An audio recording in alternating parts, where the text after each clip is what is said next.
George Stinney Jr. was 14 years old, a child. He loved to draw, he loved his family. In the spring of 1944, the world stole that love from him. The state of South Carolina stole his life. They electrocuted him, making him the youngest person executed in the 20th century in the United States. His crime? Being black in a time consumed by racial hatred. George's story is not just a historical tragedy, it is a mirror reflecting the deep-seated racism embedded within the American justice system. His trial was a farce, a public lynching disguised as legal proceedings. His only crime was his existence in a society that saw his skin color as a threat. George's case, even after his exoneration in 2014, serves as a chilling reminder. It screams a warning about the fragility of justice when prejudice dictates the terms. His story demands a closer look at a system designed to oppress and silence voices like his. Alkaloo, South Carolina, 1944. A small town paralyzed by fear. Two young white girls, Betty June Binnicker and Mary Emma Thames, were found murdered. The community, consumed by grief and fueled by racial bias, demanded a swift resolution. Their fear found a target, George Stinney Jr. and his older brother Johnny. The boys, who were black, had briefly spoken to the girls the day they disappeared.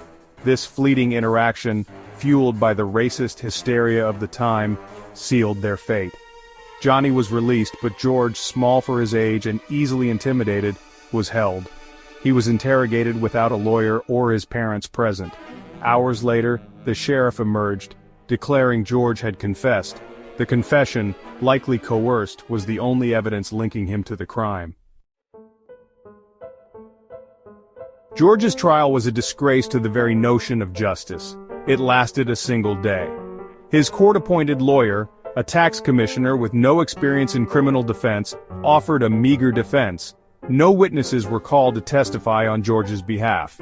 The all-white jury, steeped in the prejudices of the Jim Crow South, needed little time to deliberate. After a mere 10 minutes, they returned a guilty verdict. The death sentence was swift and absolute.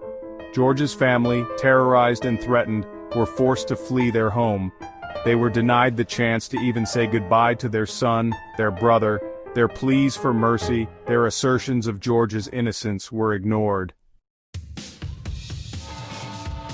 On June 16, 1944, George Stinney Jr. was led to the electric chair.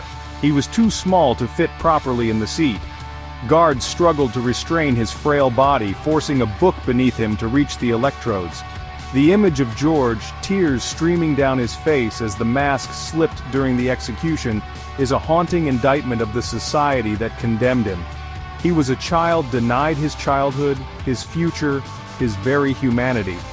70 years later, George's case was reopened. His conviction was overturned in 2014, acknowledging the egregious miscarriage of justice. But exoneration cannot erase the horror of what happened.